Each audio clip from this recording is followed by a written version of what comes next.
योग पढ़े आप लोग? नहीं पढ़े? आज जो टॉपिक रहेगा वो भारत में अनुसूचित जनजातियों के बारे में पढ़ना है, शेड्यूल ट्राइब्स के बारे में। और यहाँ से भी सवाल पूछा जाता है, क्वेश्चन बैंक आप लोग देखे थे? जैसे पूछा जाता है ना कि गोंड किस राज्य की जनजाति है है ना। संथालों के बारे में पूछा गया है। थारू जनजाति किस राज्य में रहती है ना? थारू उत्तराखंड, थारू उत्तराखंड की है। ठीक है, हाँ हाँ। ये माई कौन है ना राजेश जी? चालू है ना? तो अनुसूचित जनजाति, आप लोग टर्म सुने होंगे, एक है एससी और एसटी। दोनों में क्या अंतर है? हाँ, तो आप इसको वर्ड का बता रहे हैं, इसका क्या अंतर है वैसे? है ना, एससी, एसटी आदिवासी हो गया, सही बात है। तो जो अनुसूचित जाति में वो समुदाय का वह समूह आता है ना, जो ऐतिहासिक रूप से, नहीं पिछड़ा नहीं, जिसके साथ ऐतिहासिक रूप से एक शब्द याद रखेंगे, भेदभाव किया गया है। भेदभाव किया ही गया है ना। तो एससी समुदाय में वो लोग आते हैं जिनके साथ भेदभाव, और इसी भेदभाव से क्या निकलेगा कि उनका शोषण हुआ है। लेकिन एसटी, हमेशा अंतर याद रखेंगे, इंटरव्यू बोर्ड में भी पूछ सकता है कि अच्छा ठीक है बताइए आप लोग एससी एसटी में क्या डिफरेंस है। सिर्फ एक ही शब्द आपको स्कोर दिला देगा, किसी से भी पूछा जा सकता है। मान लीजिए कोई इशू हाईलाइट रहता है, जैसे इस समय एसटी का है, भीलो का है, हाईलाइट है ना। जहां आप बोलेंगे कि अनुसूचित जनजाति, वही सवाल कर देगा कि अनुसूचित जनजाति क्या है। ठीक है, उसी में पूछ देगा अच्छा ठीक है फिर इसको एससी से अलग कैसे करेंगे। एसटी का मतलब ये हो गया कि वे लोग या वह वर्ग समूह जो अपने मूल निवास में रहता है, ठीक है, उसकी अपनी एक विशिष्ट संस्कृति है, उसकी अपनी विशिष्ट संस्कृति है, और उसी क्षेत्र में रहता है जहां पे उसकी परंपरागत रूप से पीढ़ी रहते आई है। समझ में आ रहा है?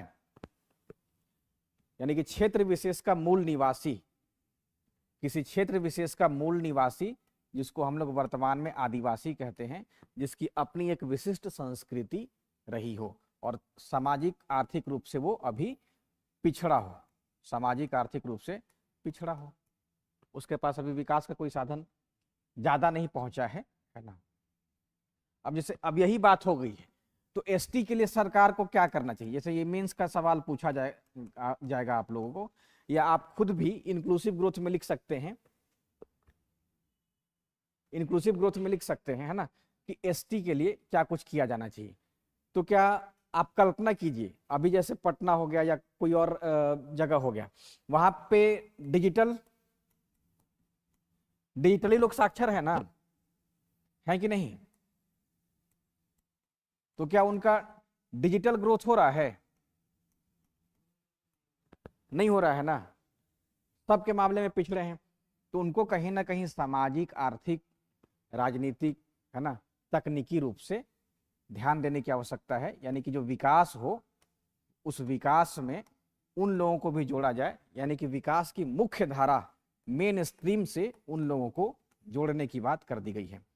तो जो सवाल आयोग पूछती है एसटी में, जनजाति में, विशेष करके भारत में जनजाति का राज्यों के अनुसार क्या संख्या है, जैसे किस राज्य में बहुत ज्यादा जनजाति है, कम है, प्लस प्रतिशत के रूप में भी सवाल पूछा जाता है कि भारत के किस राज्य में अनुसूचित जनजातियों का प्रतिशत ज्यादा है, किसमें कम है।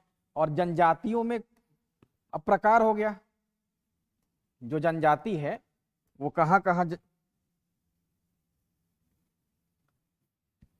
उस जनजाति का वितरण, या उस जाति का मतलब मध्य प्रदेश, यहाँ पे कौन कौन सी जनजाति रहती है ना। तो जनजातियों के प्रकार के बारे में अक्सर सवाल पूछा जाता है। एक सवाल पूछा जा रहा है अब वर्तमान में कि कुछ विशेष जनजातियां हैं, जैसे कि वो मत्स्यन का काम करती है, मत्स्यन का काम करती है, मतलब मछली पकड़ने का काम करती है, फिशरीज उसका मुख्य पेशा हो गया। कुछ जनजाति जो है वो हंटिंग, आखेट का काम कर रही है, मतलब अभी भी उसका जो जीवन निर्वाह है वो शिकार पे ही डिपेंडेंट है। कुछ जनजाति शिफ्टिंग एग्रीकल्चर करती है या कल्टीवेशन करती है, यानी कि झूम कृषि, उसका मुख्य कार्य क्या है, झूम कृषि। झूम कृषि कृषि का वो प्रकार है जहाँ पे एक ही बार कृषि किया जाता है, भूमि को वहाँ पे जितना भी बंजर रहता है उसको या जला करके वहाँ पे जितना अवशेष रहता है उसको जला दिया जाता है, तब जाके झूम कृषि किया जाता है। ठीक है, तो अनुसूचित जनजातियों में आप लोग इस लाइन को पढ़ भी लिए होंगे, देश की कुल जनसंख्या का 8.6% है। इस डाटा को आप याद करेंगे, लिखते चलेंगे, बहुत डाटा है, याद करना पड़ेगा। ऐसा काम कीजिए कि आप लोग आधा घंटा 1 घंटा जितना भी क्लास चले उसमें सब याद कर लीजिए। 2011 के, और ये सब सवाल आ सकता है, हाल ही आप ये ध्यान रखेंगे 2011 की जनगणना सेंसस के अनुसार भारत में अनुसूचित जनजातियों का जो प्रतिशत है वो कितना है, तो कुल जनसंख्या का 8.6% अनुसूचित जनजाति है। ठीक है,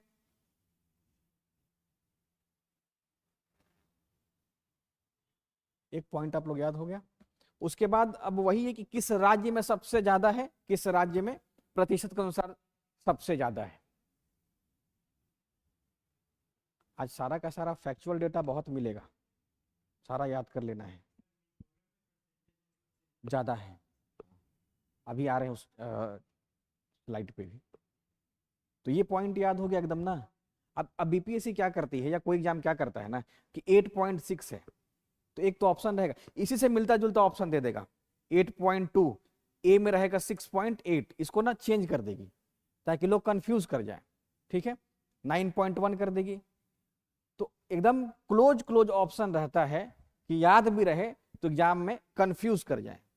ध्यान रखेंगे 8.6%, अभी याद रहेगा, बाद में रिवीजन करना पड़ेगा। भारत में अनुसूचित जनजातियों का सबसे ज्यादा जो संख्या है वो मध्य प्रदेश में है, और प्रतिशत के अनुसार देखें तो मिजोरम में है। ठीक है, इस पॉइंट को भी आप याद रखेंगे। बस आपको एक लाइन लिख लेना है, सर्वाधिक संख्या भारत के किस राज्य में है, तो सर्वाधिक संख्या भारत के मध्य प्रदेश राज्य में है, एमपी में है, और सर्वाधिक प्रतिशत कहां पे है, मिजोरम में है, सर्वाधिक प्रतिशत मिजोरम में है। प्रतिशत का मतलब क्या होगा कि वहां पर जितनी जनसंख्या है उसकी कुल संख्या का 94% के आसपास में एसटी कम्युनिटी है।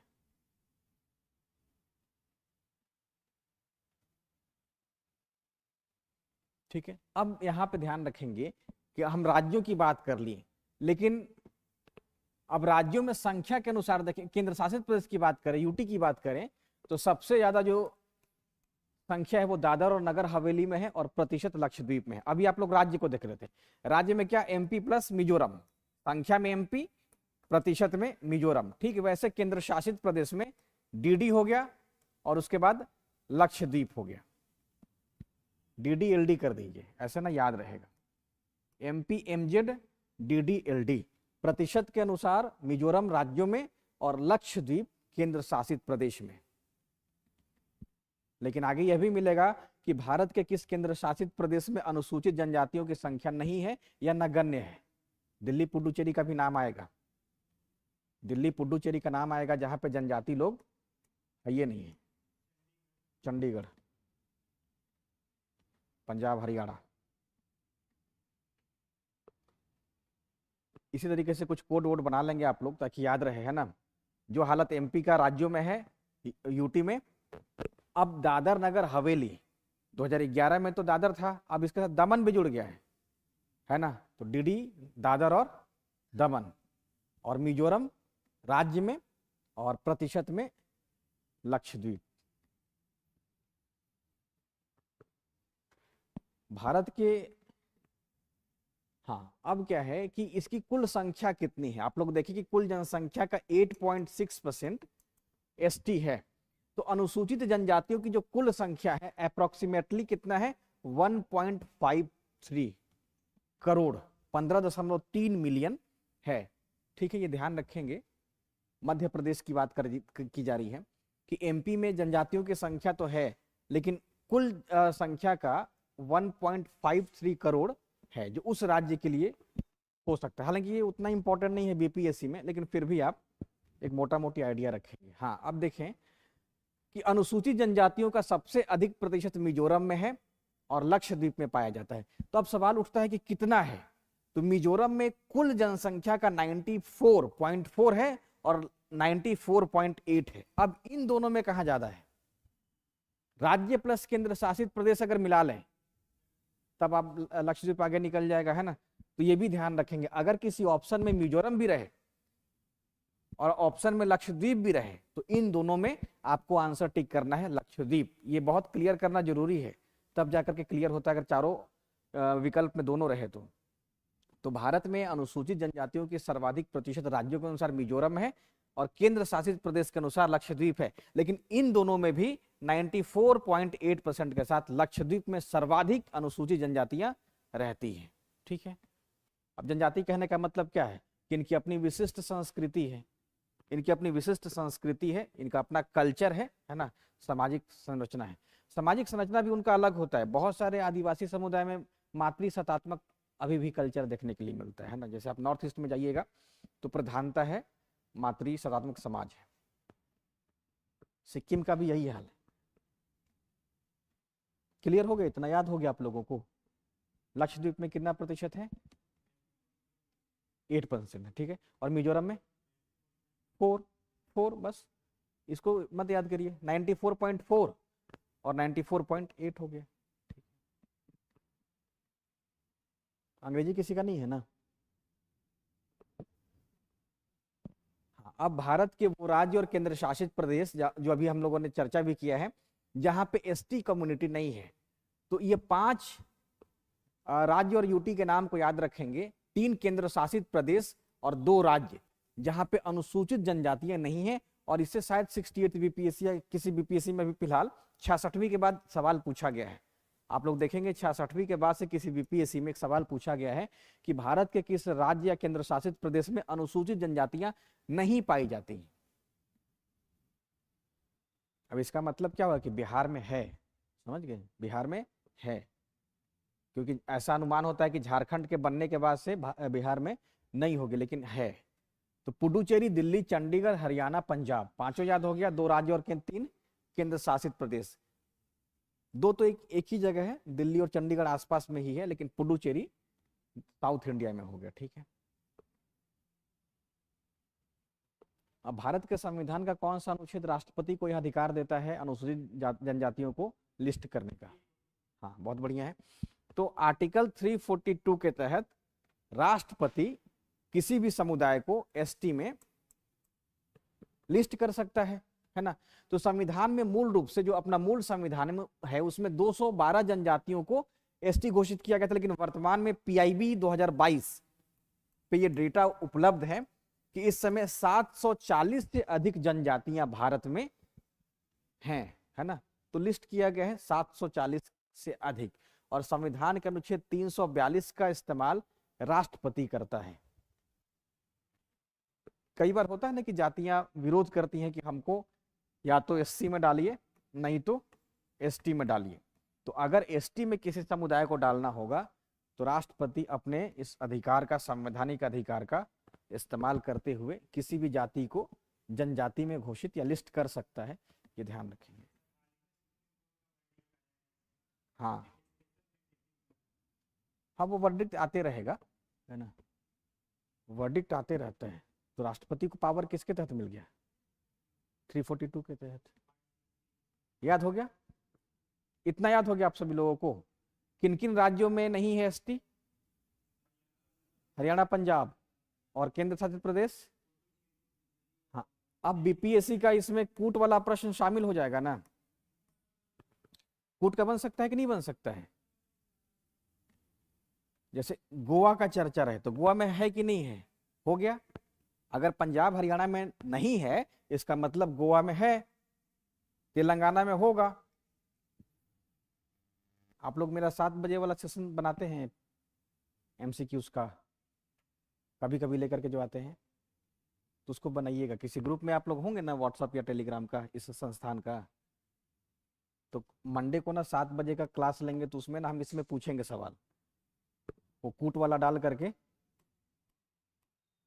कूट डाल करके वो सवाल हम पूछेंगे, आप लोग देखेंगे कि मतलब इससे कम से कम 5-7 सवाल हम बना देंगे रिवीजन करने के पर्पज से।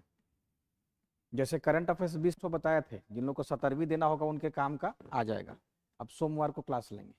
अब लिंगानुपात की बात की गई है, तो एसटी में जो लिंगानुपात है वो प्रति 1000 पुरुषों पे 1000 प्रति 1000 पुरुषों पे 990 महिलाओं की संख्या है, ठीक है ना, 990।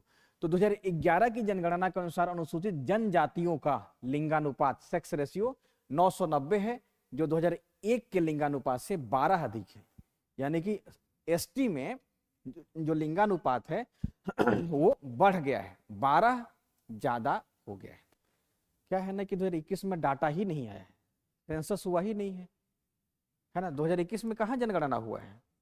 विपक्ष भी इस बात को लेकर के सरकार की आलोचना की थी कि अपने यहाँ जनगणना हुआ ही नहीं है, कोविड के बाद हो जाना चाहिए, 23 में हो जाना चाहिए था, है ना। यही कारण है कि हम लोग ना अभी 2011 वाला ही पढ़ रहे हैं। 21 में आता तो हो सकता है कि ये सब अभी और चेंज हो गया होता। इस बार किया गया है लेकिन करा नहीं रहे हैं लोग ना। तो यही कारण है कि परीक्षा में क्या 2011 का ही पढ़ना पड़ रहा है। थोड़ा ज्यादा पुराना नहीं लग रहा है, लग ही रहा है थोड़ा पुराना। हो सकता है कि यहाँ लिंगानुपात बराबर हो गया हो, जब 10 साल में पूरा हो गया है, 12 बढ़ गया है, तो फिर 10 साल में ये 1000/1000 हो जाता, लेकिन कराए ही नहीं। तब ना सबको मोटिवेशन मिलता है कि उधर हो गया है तो इधर भी हो। जैसे आप जाएंगे पंजाब में ना, तो वहाँ पे बहुत फीमेल की संख्या कम है, हरियाणा में भी कम है। पंजाब और हरियाणा में, दिल्ली में बहुत ज़्यादा भ्रूण हत्या होता है, उसी राज्य के लोग आकर के मतलब रात में गाड़ी लग जाती है अस्पताल के सामने, कल्चर ही है वहाँ का, तो स्वाभाविक है कि ये कम रहेगा। अच्छे अच्छे फैमिली लोग करवाते हैं। अनुसूचित जनजातियों में सर्वाधिक लिंगानुपात गोवा में और सबसे कम जम्मू कश्मीर में। ये देखिए जम्मू कश्मीर में भी 924 का आंकड़ा है, ऐसा नहीं कि 600-500 है। तो सर्वाधिक लिंगानुपात गोवा में है। अब इससे ना इनका कल्चर पता चल रहा है कि जो जनजातियां हैं वो महिलाओं को अच्छा दर्जा दी है। गोवा को भी याद रखेंगे आप। अब यहाँ पे ना चूक हो जाएगा आप लोगों से, लग जाएगा क्या मिजोरम, नागालैंड, है ना। लेकिन गोवा में लिंगानुपात सबसे ज्यादा है और सबसे कम जम्मू कश्मीर का है 2011 के डेटा के अनुसार। याद हो गया सभी लोगों को।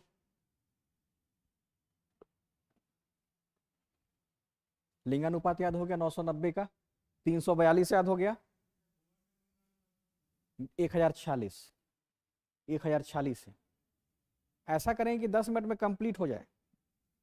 और अब हमको नहीं लगता है कि सेंसस होगा, है ना, अब लगता है कि 2031 में ही होगा, ऐसा लग रहा है। या तो सरकार 26 में कर सकती है, 25 में भी कर सकती है, क्योंकि परिसीमन 26 में ही होना है। जो परिसीमन है 2026 में होना है। इसी परिसीमन के बाद भारत की संसद में महिलाओं को रिजर्वेशन मिल जाएगा, है ना। तो हो सकता है कि सरकार कहे कि 2025 में जनगणना हो जाए। ये क्लियर हो गया। अब भारत के वो 5 राज्य जहां पे अनुसूचित जनजातियां सबसे ज्यादा है, ठीक है, जिसमें पहला हो गया, मतलब मध्य प्रदेश में तो अभी पढ़े ही थे हम लोग, सबसे ज्यादा है। सेकंड पोजीशन पे महाराष्ट्र है, थर्ड पे ओडिशा है, फोर्थ पे राजस्थान है, फिफ्थ पे गुजरात है।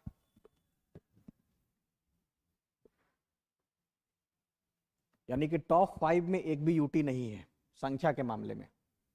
तो भारत में टॉप 5 अनुसूचित जनजाति जनसंख्या वाले राज्य और केंद्र शासित प्रदेश। अब आप बताएंगे कि भारत के किस केंद्र शासित प्रदेश में अनुसूचित जनजातियों की संख्या सर्वाधिक है। केंद्र शासित प्रदेश क्या होगा। अभी तो डीडी बताए, दादर नगर हवेली प्लस लद्दाख को एक साथ, याद आ गया, यही होता है। ये सब का सब याद करने वाला है। डीडी वो कोड था ना आप लोगों के लिए, ठीक है।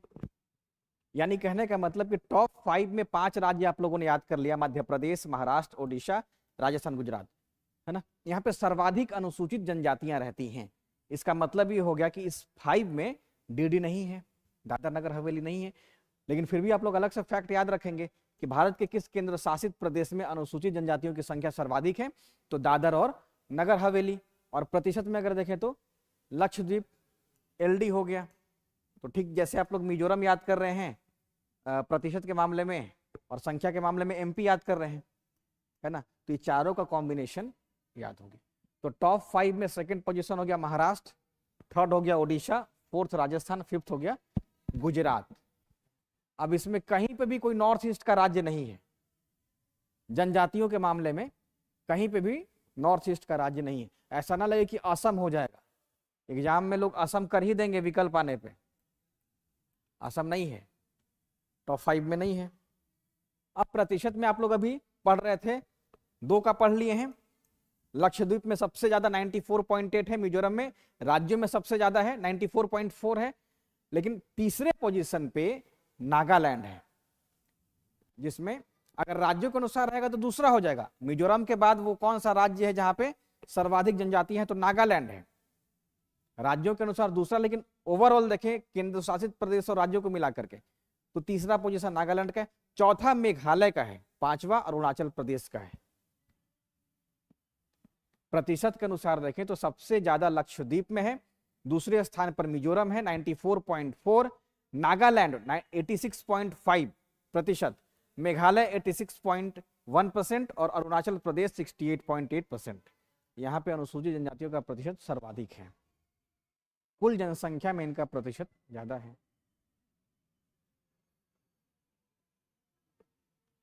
ये वाला पॉइंट याद हो गया। राज्यों के अनुसार सर्वाधिक संख्या किस राज्य में है जनजातियों का? नहीं, दूसरा पूछ रहे हैं, महाराष्ट्र, ठीक है ना, तीसरा उड़ीसा था। अब इसमें अगर हम देखें प्रतिशत में तो लक्षद्वीप टॉप पे हो गया, लेकिन राज्यों के अनुसार मिजोरम हो गया सेकंड पे, नागालैंड थर्ड पे, मेघालय थर्ड पे, मेघालय ना, राज्यों के अनुसार थर्ड पे मेघालय हो गया, है ना। राज्यों के अनुसार पूछा जा सकता ना कि टॉप 3 राज्य कौन से, तो टॉप 3 में मिजोरम, नागालैंड और मेघालय हो गया। लक्षद्वीप तो यूटी है, इस कारण से अगर दोनों रहे शब्द का इस्तेमाल राज्य और यूटी, तब तो लक्षद्वीप रहेगा पहले नंबर पे, लेकिन अगर सिर्फ राज्य रहेगा तो उसमें पहले मिजोरम, फिर नागालैंड, थर्ड पे मेघालय। हाँ, अब आ गया वो सारा फैक्टर जो लगातार कहीं ना कहीं सवाल पूछा जाता है, यानी कि भारत के वो सब राज्य जहां पे अलग अलग प्रकार की जनजातियां पाई जाती हैं, रहती हैं, इनका अपना जनजातीय कल्चर होता है। तो अरुणाचल प्रदेश में अपातानी नामक जनजाति रहती है। यह सवाल पूछा भी गया है कि अपातानी जनजाति किस राज्य में रहती है। उसके बाद डफला है, उसके बाद मिश्मी है, ये सब ऐसे ही हो जाएगा, डफला DAFLA, मिश्मी MISHMI, मिश्मी, ठीक है। तो डफला हो गया, मिश्मी हो गया, मोनियपा हो गया, आंगसी जनजाति, आंगसी जनजाति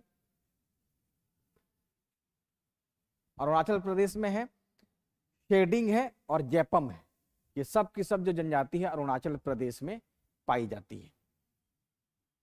इसमें सबसे जो हिट है अपातानी का ही पूछा जाता है, बाकी डफला मिश्मी तो है ही, है ना। अब जैसे कुछ पर्वत है, उस पर्वत पे आपको याद हो जाएगा डफला मिश्मी, याद हो गया। NCERT के अनुसार अंडमान निकोबार में कौन कौन सी जनजाति रहती है? कौन सा?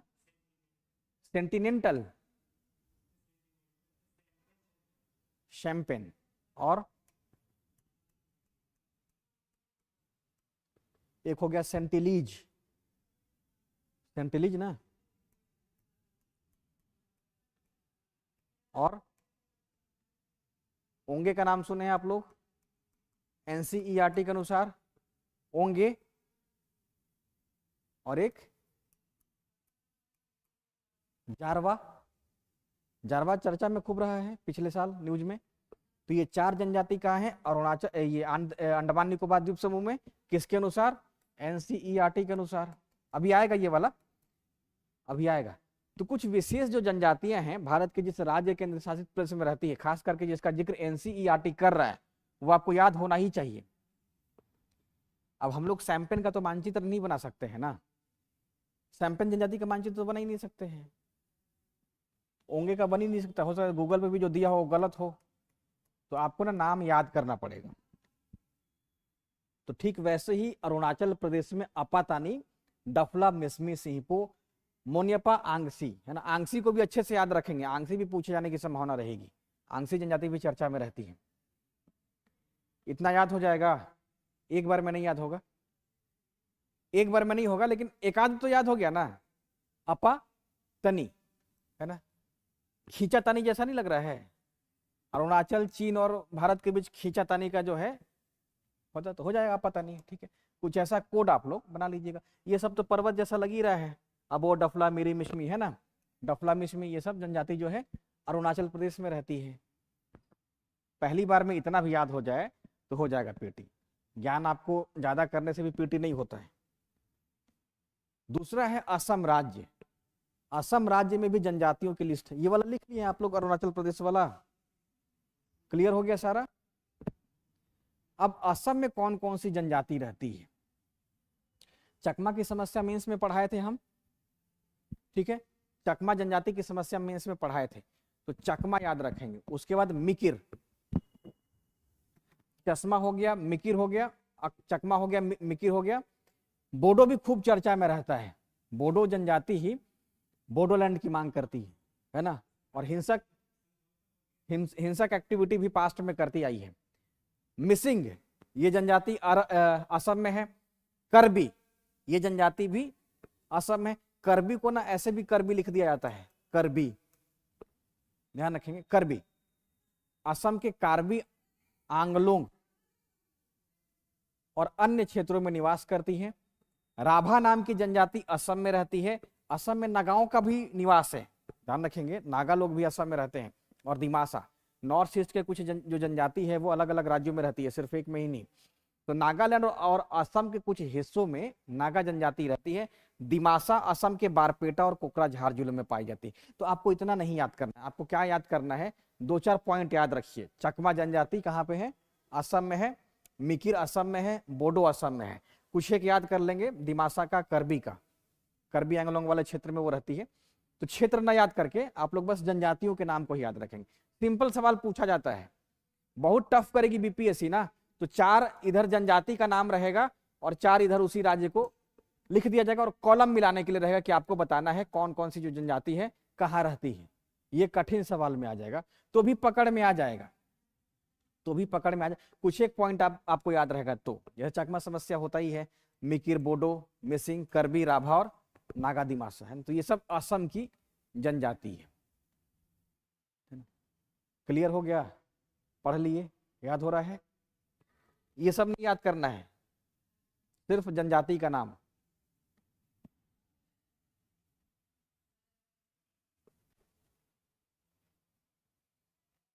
उसके बाद 2 और जनजाति है, कचारी और एक सोनवाल। सोनवाल को भी याद रखेंगे। सोनवाल जनजाति असम में रहती है, क्योंकि ये डिब्रूगढ़ में है, डिब्रूगढ़ खूब चर्चा में रहता है। कचारी जनजाति, सोनवाल जनजाति, ठीक है। कुछ एक याद हो गया होगा ना, चकमा याद हो ही गया होगा, मिसिंग याद हो गया होगा, करबी याद हो गया होगा, दिमासा याद हो गया होगा, है ना, है राभा याद हो गया होगा, है ना। उसके बाद कचारी और सोनवाल। चकमा तो अपने यहाँ भी खूब इस्तेमाल होता है ना, कि वो चकमा दे गई, चकमा दे गया, है ना। अब चकमा चकमा जहां 2-3 बार सुनो, उसको असम से टैग कर लीजिए। चकमा दे गई, इसका मतलब क्या हो गया, आपको आपके दिमाग में असम याद आ गया, है ना।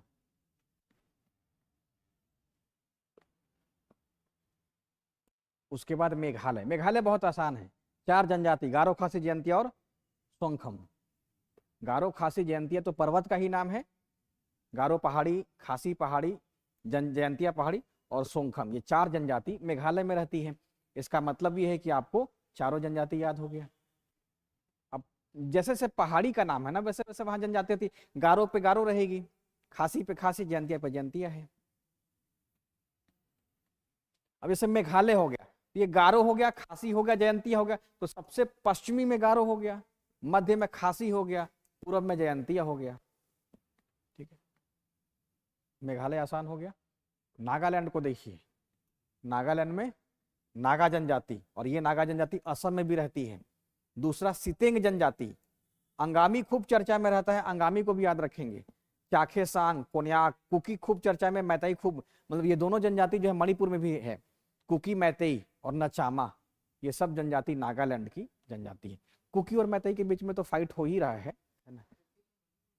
हाँ, तो जनजाति यहाँ पे भी रहती है। यही तो पूछा जाएगा कि कुकी जनजाति भारत के किस राज्य में रहती है, और कूट रहेगा ना तो उसमें असम तो मणिपुर तो होगा ही, साथ में नागालैंड भी हो जाएगा। हाँ, नहीं मतलब उसको डाला नहीं गया है, लिस्टेड नहीं किया गया मैतेई को, लेकिन आप ध्यान रखेंगे कि मैतेई जो है दोनों जगह रहती है, अभी लिस्टेड नहीं है वो मैतेई। तो राष्ट्रपति किस अनुच्छेद का इस्तेमाल कर सकता है?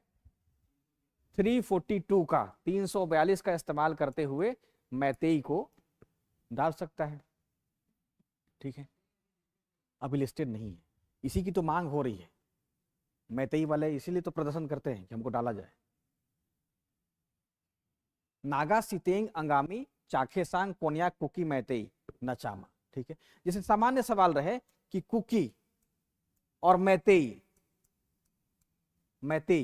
रहते हैं, है ना, या पाए जाते हैं, 1 2 3 4, 4 राज्य का नाम रहेगा।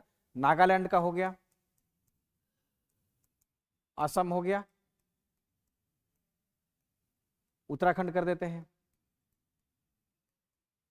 और एक और कोई राज्य कर देते हैं, कौन सा कर दे, सिक्किम कर दे, तो क्या इसका विकल्प आ जाएगा?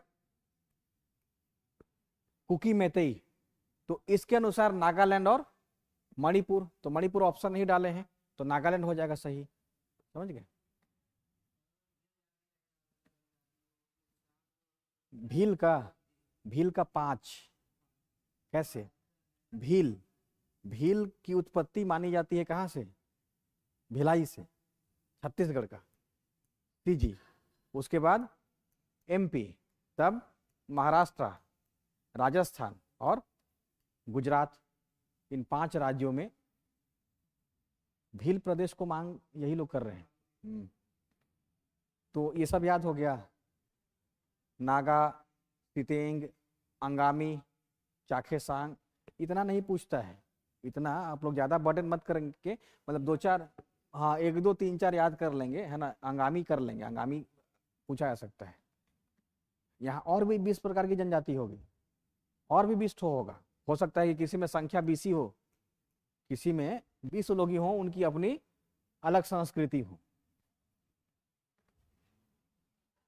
अब मणिपुर, तो मणिपुर में कुकी जनजाति और एक और जनजाति कांगली को याद रखेंगे, हालांकि किताब सिर्फ कुकी की ही चर्चा करता है, तो कुकी याद रखेंगे। जो कुकी जनजाति है वो मणिपुर में और प्लस नागालैंड में रहती है, मणिपुर प्लस नागालैंड।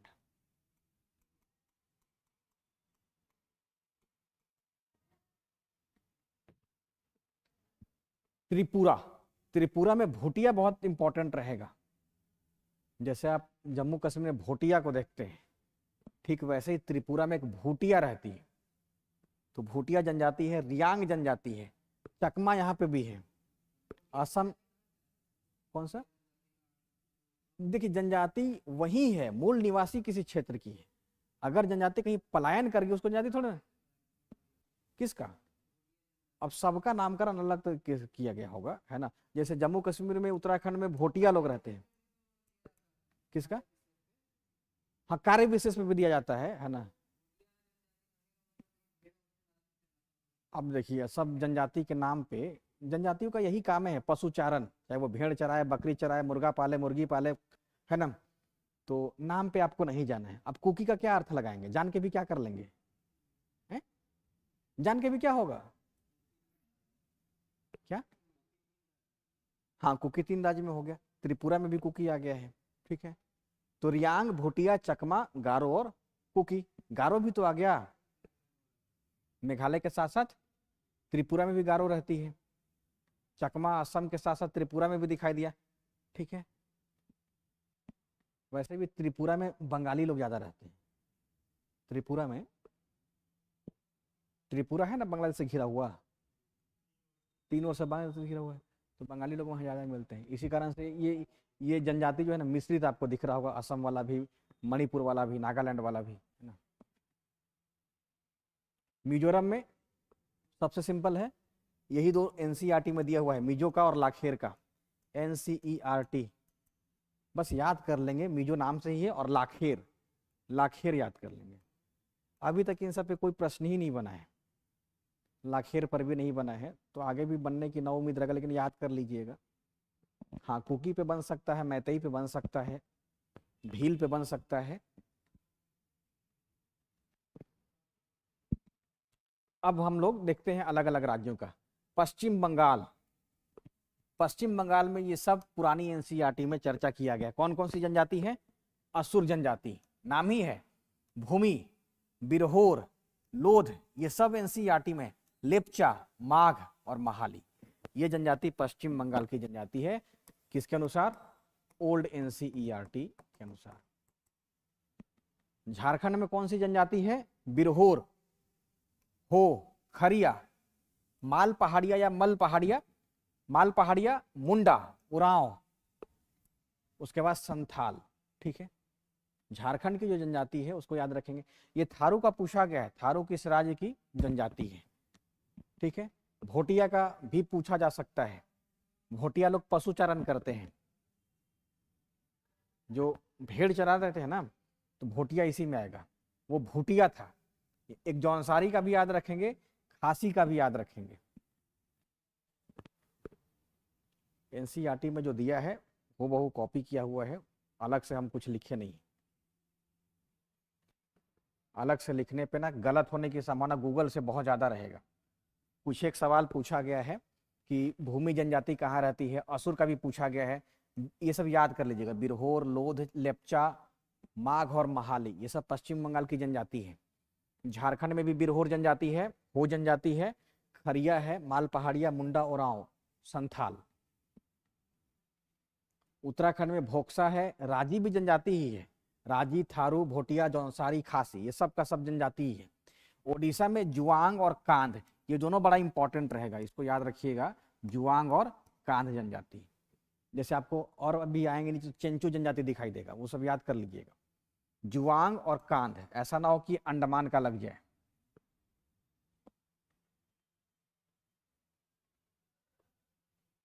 उसके बाद एमपी में अगरिया, एक सहरिया, अगरिया सहरिया बहुत जगह चर्चा में रहता है, अगरिया सहरिया। बैगा जनजाति कहाँ पाई जाती है? बैगा मध्य प्रदेश में। भील अभी तो चल ही रहा है भीलों का, भिलाला भी है, गोंड, गोंडवाना, गोंड, हलवा जनजाति है, कोल जनजाति है, कोरकू जनजाति है, कमार है, कोरबा हो गया है, कोरबा हो गया, पारधी और सहरिया, ये सब की सब जो जनजाति है वो मध्य प्रदेश में पाई जाती है। हिमाचल प्रदेश में गद्दी हो गया, गुज्जर हो गया और किन्नर हो गया, ये 3 जनजाति हिमाचल में है। सारा का सारा चर्चा पुराना एनसीईआरटी ही किया है, नए वाले में ये सब गायब कर दिया है, ये सूचना नया वाले में नहीं है और पुराने वाले में है। इसलिए पुराना वाला जो एनसीईआरटी है कई लेखकों की किताब से ज़्यादा इंफॉर्मेशन दिया है। आज भी विपिन चंद्रा का जो एनसीईआरटी इतिहास का ना, उसकी टक्कर में किताब नहीं है। अब इसमें आप लोगों को ना प्रैक्टिस करना पड़ेगा। कभी कभार पूछ दें कि जुआंग जनजाति कहाँ रहती है, कांध जनजाति कहाँ रहती है ना, ये सब टेस्ट में पूछेंगे। अगरिया के साथ सहरिया याद रखेंगे हमेशा, अगरिया, सहरिया, बैगा आने की संभावना रहेगी, भील, भिलाला, गोंड, कोल।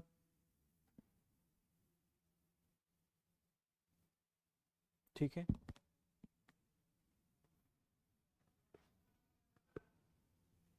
यहाँ तक आते आते आपके दिमाग से चीजें निकलना शुरू हो जाएंगी, लेकिन फिर भी 2-2 करके भी याद करेंगे। असुर वाला पूछा गया है, इसलिए असुर याद रखेंगे, पश्चिम बंगाल का है। वहाँ के लोग ही आपको मार धाड़ इतना करते हैं कि असुर सदृश से प्रतीत होंगे, है ना। 2 कम्युनिटी में वही ना सबसे भयानक लड़ाई हो रहा है, तो असुर याद कर लीजिए उसी आधार पे। उतना खतरनाक लड़ाई तो और राज्य में होता नहीं है। कुछ दिन पहले एक नेता एक महिला को मार रहा था, लाते लात, देखे ही होंगे आप लोग इंस्टाग्राम पे, नहीं देखे हैं? एक महिला को नीचे सुला दिया है और डंडा से ही पास में भी लोग हैं, वैसा किसी स्टेट में नहीं दिखाई देता है। बिहार में वजह बदनाम है पूरे देश में, लेकिन पश्चिम बंगाल की हालत को देखेंगे तो लगे कितने लोग क्रूर हैं। उसके बाद झारखंड को भी बार बार पढ़ के याद करेंगे। बिरहोर, हो, खरिया, माल पहाड़िया, मुंडा, उरांव, संथाल। ठीक है। उसके बाद उत्तराखंड में हो गया, थारू जनजाति का पूछा गया है सवाल। थारू, भोटिया को भी याद रखेंगे, भोटिया रहेगा तो दूसरे राज्य में रहेगा। जौनसारी याद रखेंगे, खासी याद रखेंगे, भोक्सा जनजाति का नाम याद रखेंगे, जुआंग और कांध। ठीक है। उसके बाद मध्य प्रदेश में अगरिया, बैगा, भील, भिलाला, गोंड, हलवा, कोल, कोरकू, कमार, कोरवा, पारधी, सहरिया और गद्दी, गुज्जर और किन्नर। ये हिमाचल प्रदेश की जनजाति है। उसके बाद राजस्थान में भील और मीणा, ये दो जनजाति का नाम याद रखेंगे। भील अभी भील प्रदेश को लेकर के प्रदर्शन कर रही है। मीणा जनजाति के नाम को याद रखेंगे। मीणा बहुत विकसित जनजाति है। आप कहिए कि मीणा समुदाय के लोग सरकारी सेवाओं में उच्च स्तर पे है, सरकारी सेवाओं में सबसे ज्यादा उच्च पदों पे बैठे हुए हैं। राजस्थान में जब कट ऑफ जाता है तो जनरल से ज्यादा मीणा कट ऑफ जाता है, मालूम है आप लोगों को? जनरल से ज्यादा, जनरल का 86 जा रहा है कट ऑफ, तो एसटी में मीणा लोगों का चला जाता है, एसटी का चला जाता है 90। मीणा बहुत आगे है और यूपीएससी में हम हमेशा हर साल मीणा लोग रहते हैं। अपने बिहार में थे ना सासाराम रोहतास में बच्चू सी मीणा।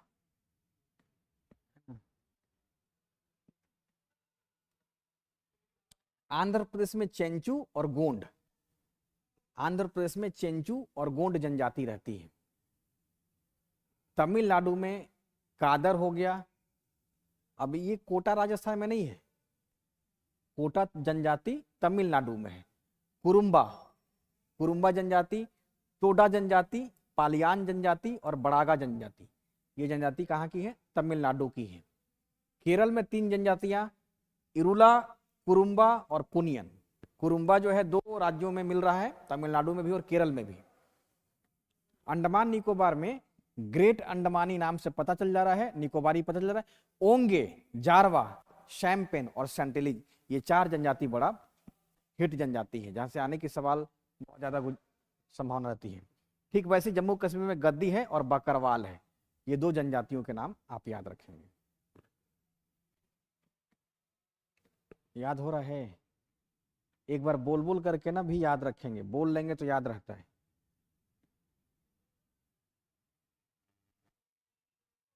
वेस्ट बंगाल की 2 जनजाति का नाम, पश्चिम बंगाल की 2 जनजाति का नाम कौन? असुर और भूमि, हो गया ना। तो अब आइए असुर भूमि। बिरहोर बता ही दिए, लेप्चा, माघ और महाली। ठीक है। झारखंड का तो कॉमन है, वो तो याद हो जाएगा। उत्तराखंड में भोक्सा, थारू, राजी, भोटिया, जौनसारी और खासी। ओडिशा में जुआंग है, कांध है।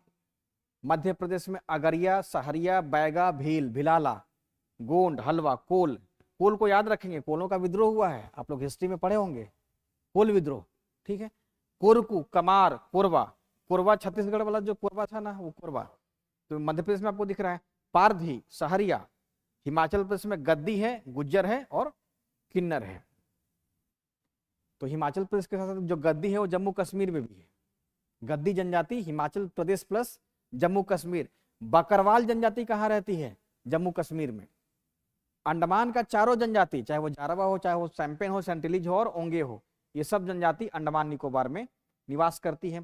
केरल में इरुला है, बहुत इंपॉर्टेंट, इरुला, कुरुम्बा और पुनियन, ये 3 जनजातियां हैं।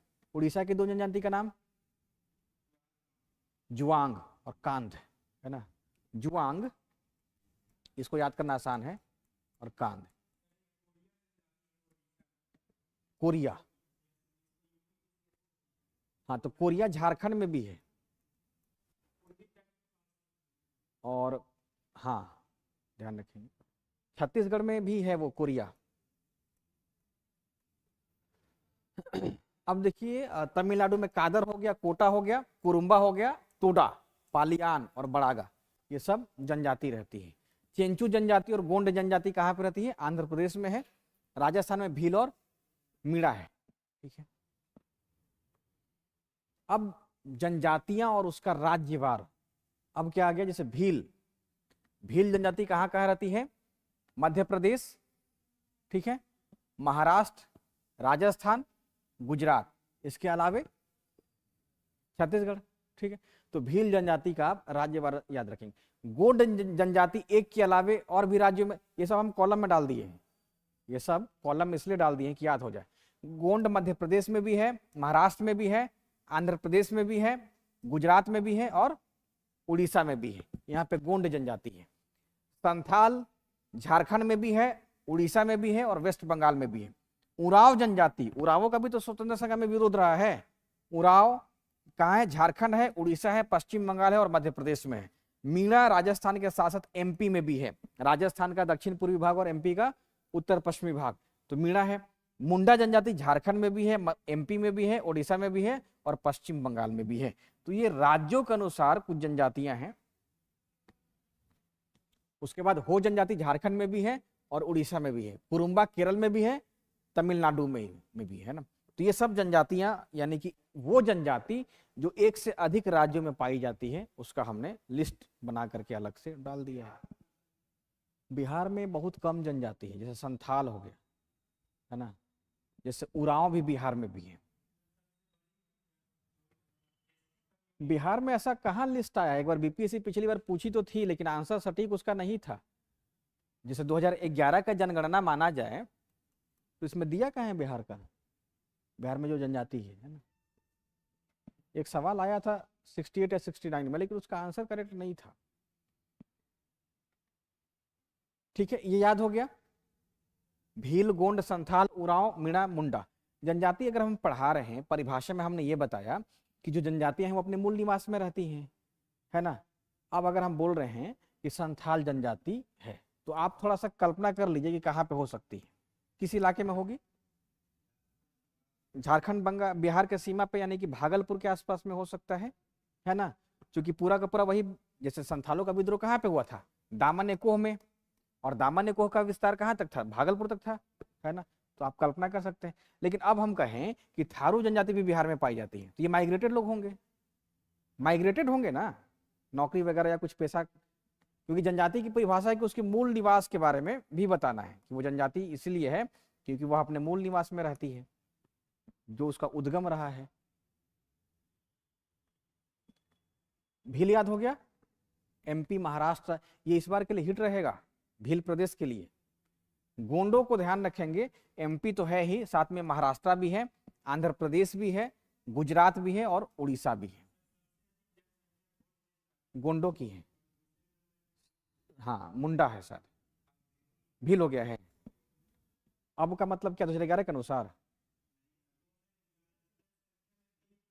भील था ना ना। अभी हम लोग 11 की बात ही कर रहे हैं। ये जो आ गया है, गोंड हो गया, संथाल याद हो गया, संथाल को याद रखेंगे, झारखंड, उड़ीसा, पश्चिम बंगाल। उरांव जनजाति झारखंड में है, उड़ीसा में है, पश्चिम बंगाल में है और एमपी में है। मीणा बहुत अच्छा रहेगा, मीणा सिर्फ राजस्थान में है और एमपी में है। मुंडा झारखंड में है, मध्य प्रदेश में है, उड़ीसा में, पश्चिम। ये सब दिमाग का दही करने वाला है, जितना ज्यादा आप लोग पढ़ेंगे उतना ज्यादा याद होगा, नहीं तो सब का सब एक में मिल जाता है। उसके बाद कुरुम्बा है, केरल और तमिलनाडु में है। हो जनजाति झारखंड, उड़ीसा और पश्चिम बंगाल में है। अब देखिए आप लोग, जनजातियों की अपनी कुछ विशिष्ट अर्थव्यवस्था है। कुछ जनजाति जो है वो शिकार ही करती है और भोजन का संग्रह करती है, ठीक है, यानी कि वो फल फूल जुटा करके अपना काम चला लेती है। इसमें उत्तर प्रदेश के राजी जनजाति, झारखंड के बिरहोर, पहाड़ी, खड़िया, कोरबा, ये सब जनजाति जो है वो या तो आखेट करेगी, नहीं तो खाद्य संग्रह करेगी। अभी भी इनका जो पेशा है ना वो यही करना है। उड़ीसा में जुआंग जनजाति आखेट और खाद्य संग्रह का काम करती है। मध्य प्रदेश की पहाड़ी या पहाड़िया कह दें, मारिया, गोंड, दक्षिण भारत में चेंचू, कादर और अंडमान निकोबार की जो जनजाति है वो या तो पोचिंग यानी कि शिकार का काम करेगी, हंटिंग, या फिर वो खाद्य संग्रह का काम करेगी, ठीक है। उसके बाद जो है बिरहोर जनजाति ध्यान रखेंगे, कहाँ पे है? झारखंड में है है ना, उसे भी याद रखेंगे। मत्स्यन का काम कौन सी जनजाति करती है? थारू जनजाति मछली पकड़ती है। थारू शिकार नहीं करती है, ये लोग, ये मछली पकड़ती है। गोंड जनजाति शिकार भी है और मछली भी है। भील क्या है? मछली भी है। संथाल, बेसिकली थारू पे सवाल पूछा गया है कि वो कौन सी जनजाति है जो मछली पकड़ने का काम करती है, तो थारू जनजाति मछली पकड़ने का काम। तो साथ साथ आप गोंड को भी याद रखेंगे, भील को भी याद रखेंगे और संथाल को भी याद रखेंगे। ये सब जनजाति मत्स्यन का काम करती है। अब झूम कृषि कौन सी जनजाति करती है? झूम कृषि मध्य प्रदेश और उत्तर पूर्वी भारत में देखें तो गारो, चकमा, नागा, पहाड़िया, कोरबा, बैगा, अभी बैगा आ रहा था एमपी में, कमार इत्यादि, ये सब जनजाति जो है वो शिफ्टिंग कल्टीवेशन यानी कि झूम कृषि का काम करती है। मतलब भूमि दिखा इनको, भूमि में जो कुछ भी दिखा उसको जला दिए, खेती के अनुकूल थोड़ा बना दिए, है ना, जंगल को काट करके उसके बाद खेती किए और फिर आगे निकल गए। तो बार बार ये शिफ्ट करते हैं, इसी कारण से इसको शिफ्टिंग कल्टीवेशन भी करते हैं। एक बार जहां कुछ उगा ली उसके बाद उस जगह पे ये लोग नहीं उगाते हैं, दूसरे जगह माइग्रेट कर जाते हैं। तो मध्य प्रदेश और उत्तर पूर्वी भारत में जो जनजातियां हैं वो झूम कृषि करती हैं, जैसे चकमा, गारो, नागा। चकमा कहाँ रहती है? असम में। नागा, पहाड़िया, कोरबा, बैगा, कमार इत्यादि जनजाति झूम कृषि का काम करती है। सवाल आने की संभावना हो सकती है, तो बस एमपी का याद रखेंगे और कुछ नॉर्थ ईस्ट की जो जनजाति है वो काम ये करती है। ठीक है। स्थायी कृषि बड़ा इंपॉर्टेंट रहेगा। जनजातियों में कौन सी जनजाति जो है वो स्थायी कृषि करती है? तो खालसा, संथाल, खालसा कहाँ की हो जाएगी? पंजाब। संथाल, मुंडा, सॉरी पंजाब में नहीं है, तो खालसा कहीं और होगी, है ना। खालसा अब ध्यान नहीं आ रहा कहाँ का है, खैर इसको बाद में बता देंगे। तो संथाल याद रखेंगे, मुंडा याद रखेंगे। उसके बाद उराव है, भील है, गोंड है और मीणा है।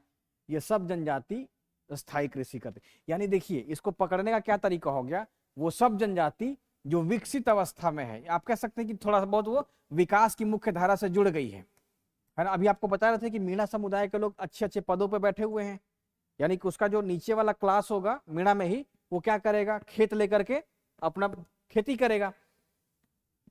खालसा हटा ही दीजिए बेकार में इसको।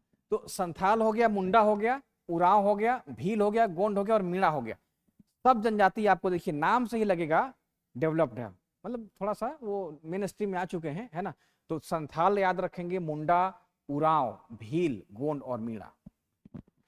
अब इसमें कहीं पे भी आपको ना वो बैकवर्ड टाइप में जो लगता है नाम वो नहीं दिखेगा। जैसे मान लीजिए कि कौन सा जनजाति लिख दें, थारू, मछली पकड़ने का ही अभी काम कर रही है, वो स्थायी कृषि नहीं कर रही है। जैसे बैगा हो गया, कमार हो गया, ये सब नहीं है।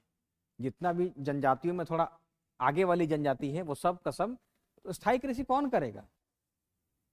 यानी कि वो अब एक तो हम जनजाति के बारे में पढ़ रहे हैं कि वो अपने मूल निवास में ही रह रही है ना, यानी कि उसका मुख्य काम क्या हो गया, वनों के ऊपर निर्भर रहना। अब स्थायी कृषि करने का मतलब कि उस इलाके का आप वन काट दीजिए पहले, यानी कि अपना ही जगह उजाड़ दीजिए कृषि के नाम पे, है ना, खेत बनाइए। तो ये सब जनजाति चूंकि अब मुख्य धारा से जुड़ गई है तो ये काम कर सकती है। तो सबका सब नाम आपको याद रखना पड़ेगा और स्थायी कृषि वाला पकड़ना आसान हो जाएगा। वो जनजाति जो थोड़ी बहुत आगे निकल गई है ना। अब क्या जनजाति में ऐसे लोग नहीं होंगे जो कॉल सेंटर में काम कर रहे हैं, या जनजाति में ऐसे लोग नहीं होंगे जो राष्ट्रपति भी तो जनजातीय संथाल से हैं, राष्ट्रपति संथाल जनजाति से हैं। तो इसका मतलब ये नहीं है कि सिर्फ और सिर्फ वही पेशा है। हाँ हाँ, जनजाति है तो धीरे धीरे जो है वो ऊपर उठ रहे हैं, लेकिन अभी भी इनका जो अधिकांश हिस्सा है समुदाय का वो सब वही काम कर रहा है जो परंपरागत रहा हो। इनका निवास भी उसी क्षेत्र में है ना। जैसे इसी में देख लीजिए 400-500 बच्चे होते तो उसमें शायद एक भी अदर जनजाति का नहीं होता, उरांव का नहीं होता, बिरहोर का नहीं होता, मुंडा नहीं होता, है ना, लेकिन झारखंड में होता। इसका मतलब क्या हो गया कि कुछ ही इनका ग्रोथ हुआ है। लेकिन बात ये भी तो है जनजाति लोग विरोध भी करते हैं, वो अपने इलाके में किसी बाहरी को जैसे ही दखल अंदाजी देखें तो विरोध करना शुरू कर देंगे। उनका मुख्य का मतलब हथियार तक भी उठा लेंगे। अगर उनके उनका जो मुख्य इलाका है उसमें बाहरी लोगों का प्रवेश होता है। हसदेव का जब जंगल काटा गया था ना, हसदेव, तो पूरा छत्तीसगढ़, तो पूरी की पूरी जो जनजाति है विरोध करना शुरू कर दी थी कि हमारे इलाके का जंगल ना काटे।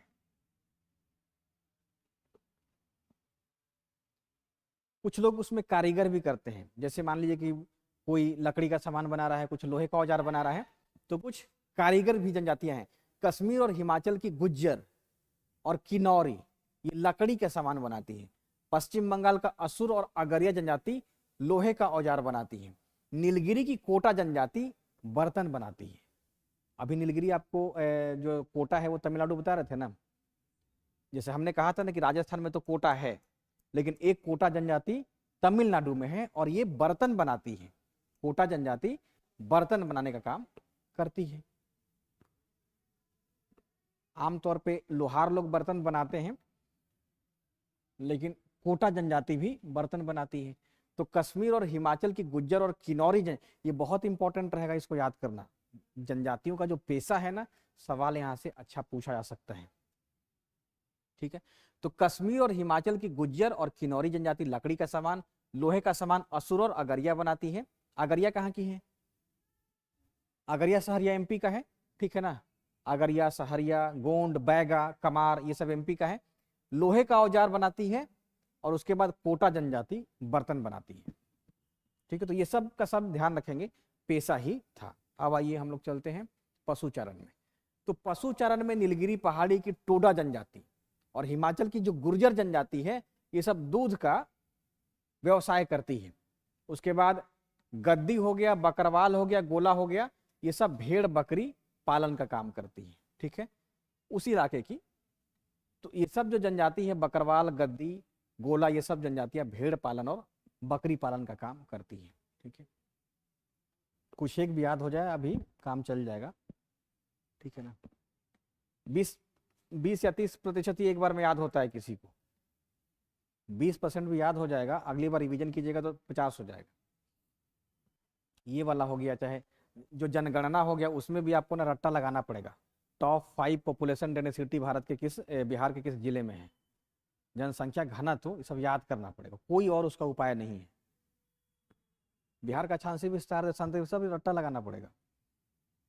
यहाँ तक कि जब आपका इंटरव्यू भी होगा ना, जब आप लोग पीटी मेंस पास करके जाइएगा तो भी आपको याद करना पड़ेगा। पीटी वाला फैक्ट याद नहीं रहेगा, वापस आपको याद करना पड़ेगा। याद करने का मतलब ये है कि आप रिवीजन करिए, तभी वो पॉइंट याद रहेगा।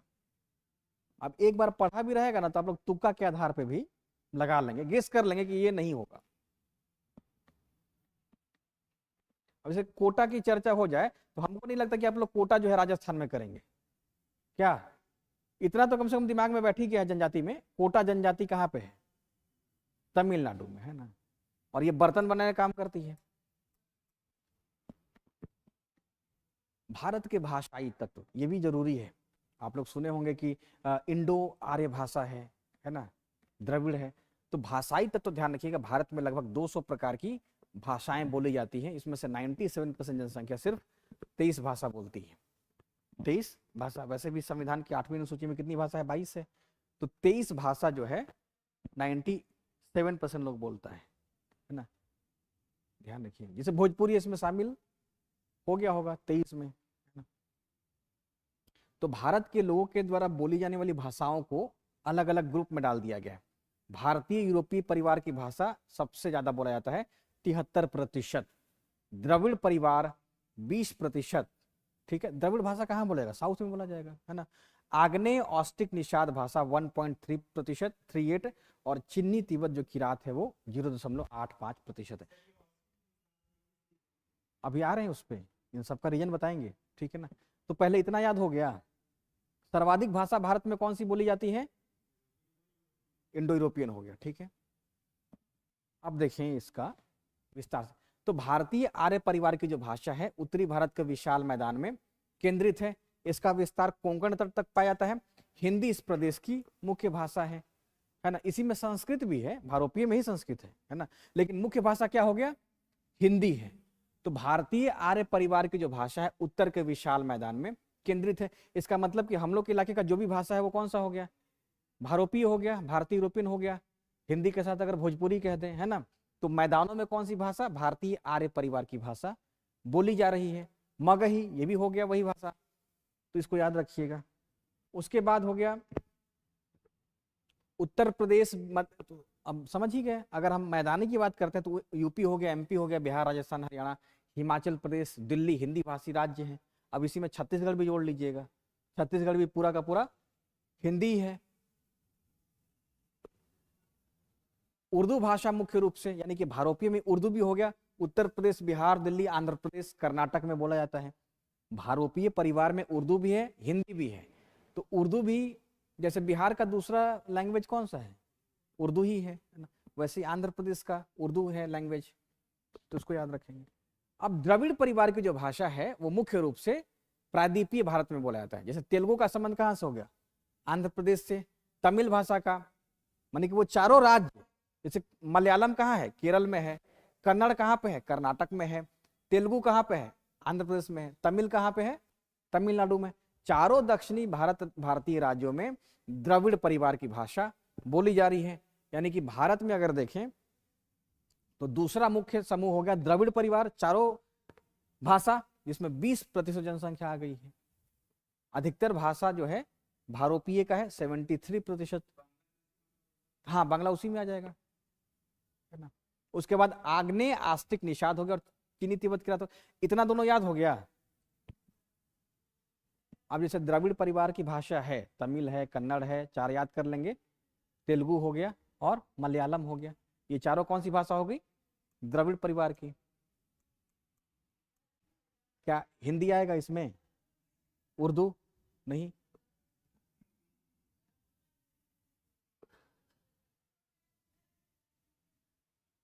चिन्नी तिब्बत परिवार की भाषा बोलियां उत्तर पूर्वी भारत में जो जनजातियां हैं उनके द्वारा तथा उत्तर पश्चिम में हिमालय और उप हिमालय प्रदेश के लोगों के द्वारा बोली जाती है। अब इसको आप लोग समझ गए होंगे कौन सी जनजाति इसमें आ रही है, ठीक है। तो उत्तर पूर्वी जनजाति, इसका मतलब हम क्या कह दें, आपतनी भी तो आ जाएगा इसी में, नागा आ जाएगा, समझ गए। तो चीनी तिब्बत परिवार की जो भाषा है वो नॉर्थ ईस्ट के राज्यों में और साथ ही नॉर्थ वेस्ट में हिमाचल प्रदेश, है ना, या हिमालय प्रदेश के लोगों के द्वारा, हिमाचल ही है तो हिमाचल प्रदेश के लोगों के द्वारा, और साथ साथ जो हिमालय हो गया, हिमालय और उप हिमालय है, तो हिमालय और नहीं, हिमालय और उप हिमालय है, हिमालय और उप हिमालय, यानी कि उत्तर पश्चिम में भी। अब इसका मतलब क्या हो गया, इन क्षेत्रों में जो जनजाति रहती है, समझ गए, इन क्षेत्रों में जितनी भी जनजातियां रहती हैं वो सब किस भाषा में आएगी, चिन्नी तिब्बती ग्रुप में आ जाएगा। इससे सवाल कम पूछा जाता है, या तो ये रहेगा भारोपीय में, नहीं तो द्रविड़ में ही रहेगा। और उसके बाद एक और हो गया कौन सा, आग्नेय परिवार। तो अपना जो झारखंड हो गया, तो मुंडा मुंडा बोली जो है मुख्यतः संथाल परगना, मयूरभंज उड़ीसा, रांची, पूर्वी तिमाड़, बैतूल और बौद्ध खोंडमाल की जनजातियों के द्वारा बोली जाती है। संथाली बोली इस भाषा परिवार की सबसे बड़ी बोली है, आग्नेय परिवार की, समझ गए।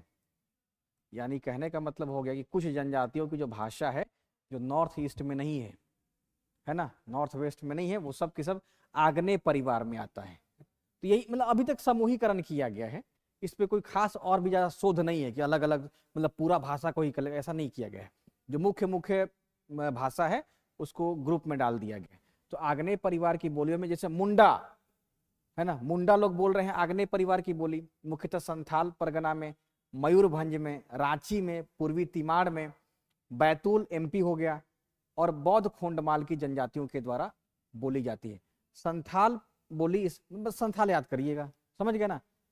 गोंड लोग गोंड भाषा बोलते होंगे, संथाली हो गया। तो संथाल इस परिवार की सबसे बड़ी बोली है, किसका है, आग्नेय परिवार की। आग्नेय, पहले इतना तो पूछे आयोग, इस पे पहले बात कर ले, उसके बाद में देखा जाएगा, समझ गए ना। तो यही आपके लिए था। उसके बाद कच्छी का मतलब हो गया जो गुजरात का जो कच्छ वाला इलाका हो गया, ठीक है।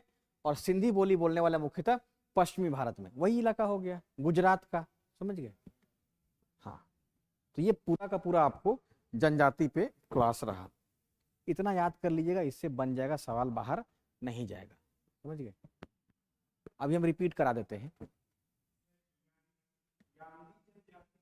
जनजातियां हजारों में, मतलब 700 जनजाति, 740 से अधिक, सबको मत याद करिए। 740 का नाम आपको याद नहीं होगा। जो आपको ज्ञानी बनना है या एग्जाम निकालना है बस, मतलब आ जाए वो अलग चीज है। अब 740 में से एक आध ऐसा उस पर आपको फोकस नहीं करें तो कुछ याद नहीं होगा, समझ गए ना। या तो आप एक ही सवाल पे लग जाइए, नहीं तो आप सबसे मतलब सब थोड़ा थोड़ा पढ़ लीजिए।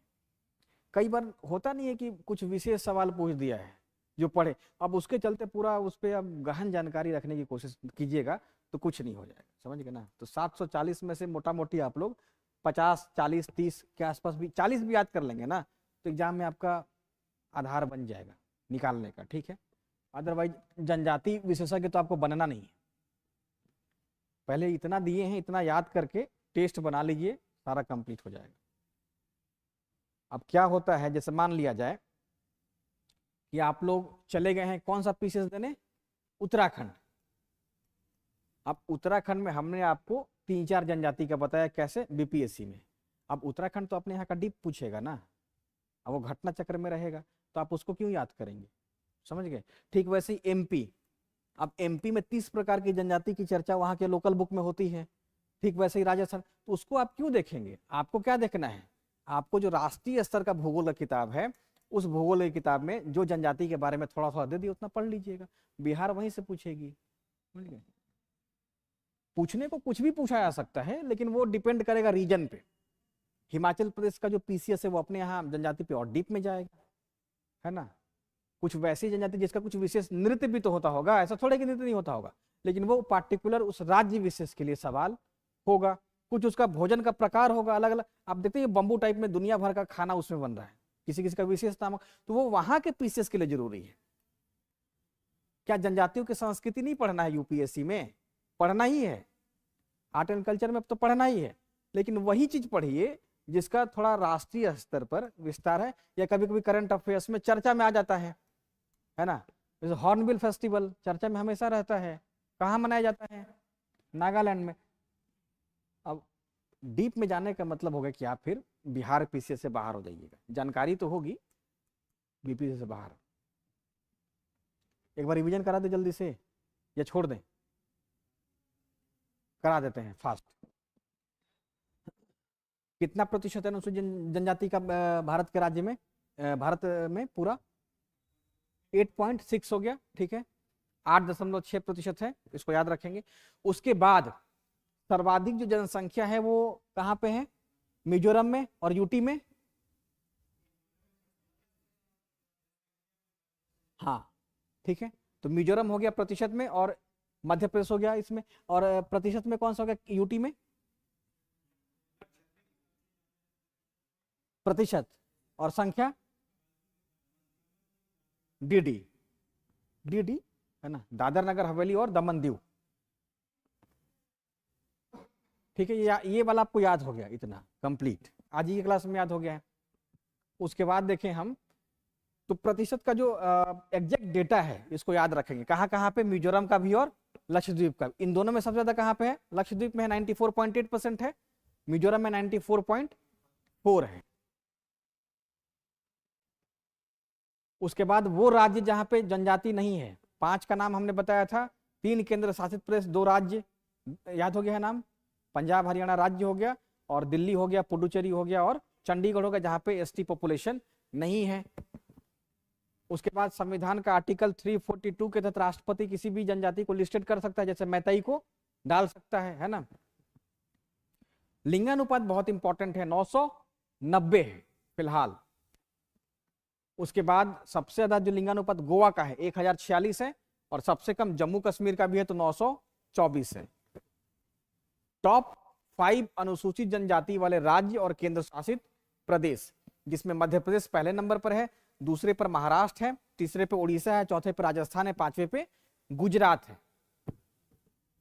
और प्रतिशत के अनुसार देखें तो लक्षद्वीप, मिजोरम, नागालैंड, मेघालय और अरुणाचल प्रदेश, इसमें ध्यान रखिएगा। अब सवाल है कि क्या मणिपुर दिख रहा है टॉप 5 में, नहीं है, तो आपके लिए छांटना आसान हो जाएगा। सिक्किम भी नहीं है, है ना, नागालैंड हो गया है, यानी कि त्रिपुरा भी नहीं है, आप उसको हटा देंगे, मिजोरम है, तो टॉप 5 में ध्यान रखेंगे ये राज्य। उसके बाद जनजातियां, आपातानी तो कम से कम याद हो गया, खिंचातानी की तरह, है ना। दाफला, मिश्मी, सिंहपो, मोनियापा, आंगसी, आंगसी, उसके बाद नेचू, सेडिंग, जैपम, ये सब जनजाति अरुणाचल प्रदेश की है। फिलहाल आप लोग 2-3 भी याद कर लें, काफी है। उसके बाद असम में देखें हम, चकमा, मिकिर, बोडो, मिसिंग, करबी, राभा, नागा और दिमासा, ये जनजाति। क्या ज्यादा लोड हो रहा है? ठीक है, लोड तो लेना पड़ेगा, बिना लोड नहीं आए, क्योंकि कॉलम दे देगी ना, राज्य इधर में और जनजाति इधर में, या इधर जनजाति है राज्य हो गया, आपको ना मिलाना पड़ेगा या कूट के अनुसार पकड़ना पड़ेगा। आप इन सब में ना 1 नंबर का लीड आप ले सकते हैं। अब तो 1-1 नंबर का फाइट है, निगेटिव होने के कारण ना 1-1 नंबर का फाइट है। अगर आपका एक बाय द वे सही हो गया ना, तो आपको 3 या 4 गलती का वो पूरा कर देगा कोरम, ठीक है।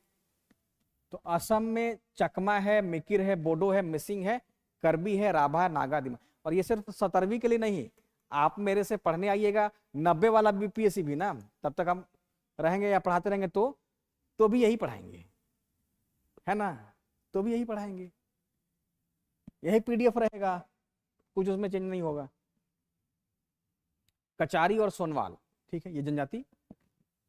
उसके बाद मेघालय में गारो, खासी, जयंतिया और सोंगखम, सोंगखम, ठीक है, सिंघम जैसा ऐसा लग रहा है ना। मेघालय में गारो, खासी, जयंतिया और सिंघम, सोंगखम, ठीक है।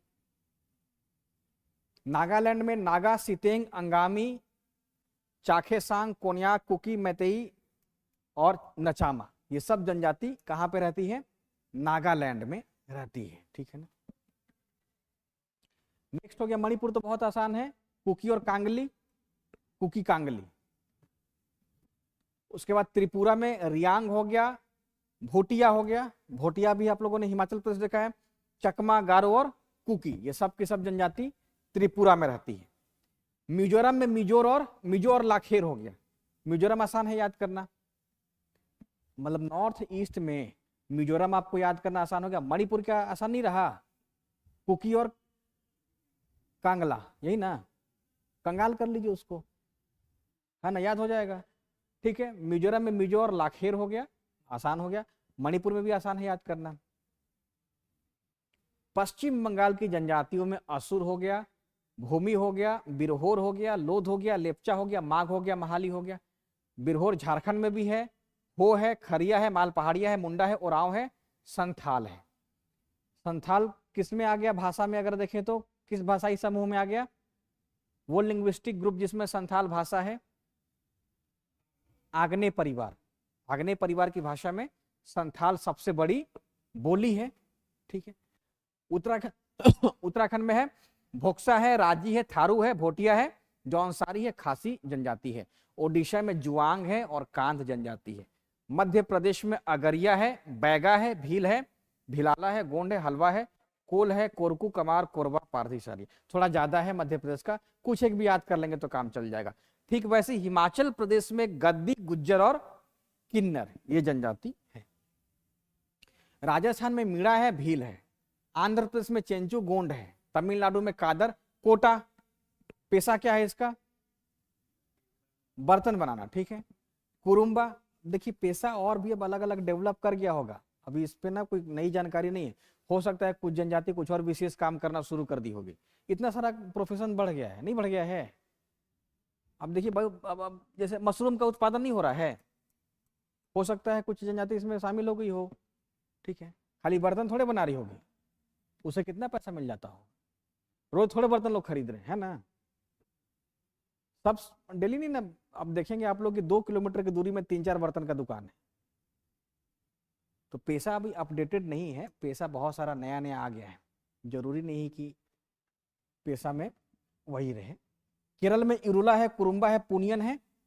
अंडमान निकोबार मोस्ट इंपॉर्टेंट रहता है हमेशा के लिए, ओंगे, जारवा, सैम्पेन और सेंटिलीज। जम्मू कश्मीर में गद्दी और बकरवाल जनजाति। उसके बाद राज्यवार वितरण, इसको पढ़ लीजिएगा एक बार अच्छे से, इसको इस पर थोड़ा टाइम देना पड़ेगा कि भीलों का जो है कहाँ कहाँ विस्तार है, ठीक वैसे ही गोंडों का विस्तार, संथालों का, उरांव का। तो पहला ये काम करिएगा कि आखिर वो कौन कौन सी जनजाति जो एक से ज्यादा राज्यों में रहती है, जैसे भील, जैसे गोंड, जैसे संथाल, उरांव, मीणा, ये सब जनजाति नाम के अनुसार लग रही है ना कि एक बड़ी संख्या की जनजाति है ना। तो नाम के अनुसार याद रखेंगे, ये सब जनजाति जो है अलग अलग राज्यों में भी पाई जाती है, सिर्फ एक राज्यों में इनका नहीं है ना। जैसे कुरुम्बा है केरल के साथ साथ तमिलनाडु में भी है। उसके बाद अर्थव्यवस्था तो बहुत इंपॉर्टेंट हो गया। वो कौन सी जनजाति है जो आखेट और खाद्य संग्रह काम करती है? उत्तर प्रदेश के राजी, झारखंड का बिरहोर, पहाड़िया, खड़िया, कोरबा, उड़ीसा का जुआंग, मध्य प्रदेश का पहाड़ी, मारिया, गोंड, है ना। ये सब जनजाति क्या करती है? आखेट और खाद्य संग्रह का काम करती है। ठीक है, यानी कि अंडमान निकोबार की जनजातियां कह दिया गया है, तो जारवा क्या करेगी? जारवा या तो आखेट यानी कि शिकार करेगी, नहीं तो फिर वो कहीं से अपना खाना जुटाएगी। अंडमान की जनजाति है ना ये वाला, तो अंडमान की सारी जनजाति क्या कर रही है? स्थायी कृषि नहीं, आखेट का काम करती है, खाद्य संग्रह काम करती है। तो या तो जारवा रहे, सैम्पेन रहे, सेंटिलीज रहे, ओंगे रहे, ये सब जनजाति आखेट और खाद्य संग्रह का काम कर रही है। उसके बाद मत्स्यन का काम, थारू जनजाति जो आया भी है, थारू जनजाति मत्स्यन का काम करती है। शायद यूपीएससी में पूछा गया है कि निम्नलिखित में से कौन सी जाति मछली पकड़ने का काम करती है, तो उसी में थारू जनजाति का नाम आया था। गोंड हो गया, भील हो गया, संथाल हो गया, ये सब जनजाति मत्स्यन का काम करती है।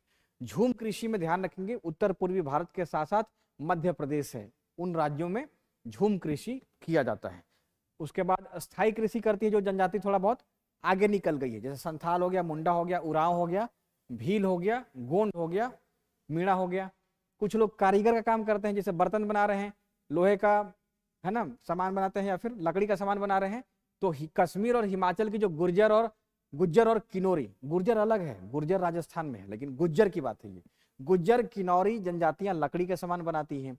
असुर और अगरिया जनते लोहे का औजार बनाती हैं, और नीलगिरी की कोटा जनजाति बर्तन बनाती है। पशुचारण का काम कौन जनजाति करती है? तो टोडा जनजाति, जो कि नीलगिरी पहाड़ी की है। ये अच्छा सवाल पूछा जा सकता है, टोडा जनजाति कहाँ रहती है? तो नीलगिरी। और हिमाचल की गुज्जर जनजाति उसके बाद दूध उत्पादन का काम करती है। ठीक है, उसके बाद गद्दी, बकरवाल, गोला, ये जो जनजाति है वो भेड़ और बकरी का पालन करती है। भाषाई तत्व तो आपके लिए आसान हो गया, इसको बताने की जरूरत ही नहीं है। क्या एक का 73% है, एक का 20 हो गया, बस काम हो गया। ठीक है, आग्नेय आस्तिक निषाद का मतलब क्या हो गया? मोटा मोटी मध्य भारत कह सकते हैं, जिसमें गोंड है, संथाल है। हाँ, छोटा नागपुर एमपी का इलाका हो गया, मध्य भारत कह सकते हैं, सिंपल है ना, क्योंकि उसमें महाराष्ट्र भी आ जाएगा, आंध्र प्रदेश भी आ जाएगा, तो मध्य भारत का इलाका जो हो गया। उसके बाद नॉर्थ ईस्ट और नॉर्थ वेस्ट अगर हम कह दें चिन्नी, तिब्बत, किरात, तो मोटा मोटी ये एक से भी कम है। तो भाषाई का 4 ग्रुप याद रखेंगे। अब मुझे लगता है कि आपसे अगर पूछा जाए कोई भी, जैसे उर्दू किस में आएगा? उर्दू भारोपीय है ना, भारतीय यूरोपीय परिवार की भाषा हो गई है। आर्य इसी को बोलते हैं, आर्य बोली, आर्य भाषा। द्रविड़ परिवार में कौन कौन सा आएगा? कन्नड़, तेलुगु, मलयालम और तमिल। ये 4 भाषा। आग्नेय आस्तिक निषाद चिन्नी, तिब्बत। आसान हो गया आपके लिए, समझ में आ गया? ठीक है, अब नेक्स्ट क्लास में आप लोगों से मुलाकात होगी। अब इकोनॉमिक्स का क्लास लगवाते हैं। भूगोल में कुछ हिस्सा बचा रह गया ना, वो बाद में क्लास करवाएंगे आप लोगों का। ठीक है, शायद मंडे से या वेडनेसडे से आप लोगों का अर्थव्यवस्था का क्लास चलेगा। अर्थव्यवस्था मेरी जो क्लास सब चलेगी ना, वो टीचर वाले में चल रही है भूगोल की। तो उसमें आप लोगों को ना हम जो भौतिक भूगोल वाला हिस्सा है जब कवर कराएंगे तो बुला लेंगे। सुबह में आ जाइएगा ना आप लोग 9 बजे, हैं? उसमें और भी लोग रहेंगे तो उसमें पढ़ा देंगे, है ना। 71 वाला तो स्टार्ट ये लोग शायद करने वाला ही है, पूछ लेते हैं, आप पूछ लीजिएगा, है ना। ठीक है, थैंक यू।